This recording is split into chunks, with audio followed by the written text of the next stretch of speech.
अस्सलाम वालेकुम नाजरीन, मैं हूं अब्दुल अजीम। 7H न्यूज़ में आपका इस्तकबाल है। नामपल्ली रेलवे स्टेशन के करीब हैदराबाद मेट्रो रेल की जानिब से नाजायज़ कब्जों को तोड़ दिया गया। आइए देखते हैं मोहम्मद रियाज की ये report.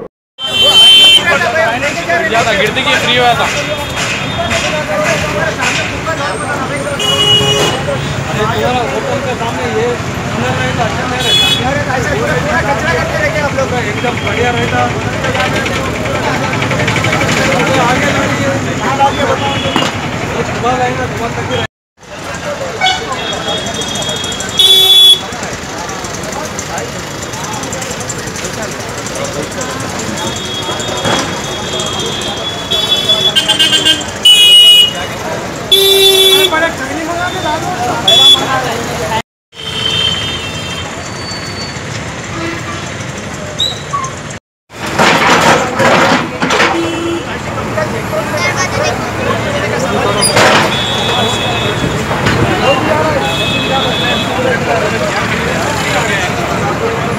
Ghazi kidney centre and multi speciality hospital गुर्दे और बवासीर के इलाज का 40 साल मशहूर हॉस्पिटल, जहां हजारों पेशेंट्स क्योर हो चुके हैं। Doctor Hussaini international national award winner और दूसरे डॉक्टर्स और लेडी डॉक्टर्स की जेर खिदमत गुर्दे के तमाम अमराज का मुकम्मल ट्रीटमेंट किया जा रहा है। गुर्दे फेल हो चुके हों, डायलिसिस करवा रहे हों, याद रखिए डायलिसिस कोई इलाज नहीं, इससे 1% भी गुर्दे रिकवर नहीं होते। हाँ, डायलिसिस टेम्पररी रिलीफ दे सकता है, लेकिन हमारे ट्रीटमेंट से गुर्दे फिर से फंक्शन में आ सकते हैं। गुर्दे श्रिंक हो गए हों या सिस्ट हो, गुर्दे की पथरी हो, कैसी भी गुर्दे की तकलीफ हो या पाइल्स यानी बवासीर, चाहे ब्लीडिंग हो या कोम, बगैर ऑपरेशन मुकम्मल क्योर ट्रीटमेंट का एक ही centre Ghazi kidney centre, DLRL main road opposite Vikas high school, Chandrayangutta, Hyderabad. Cell 9966930824 या 9391326261।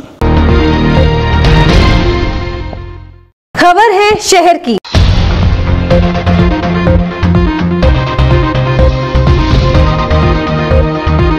खबर है गांव की।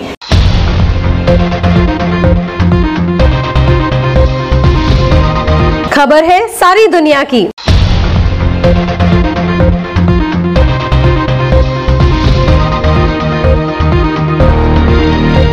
7H न्यूज़ पसंद आए तो लाइक कीजिए, शेयर कीजिए और सब्सक्राइब करना ना भूलें। 7H न्यूज़, आपकी आवाज।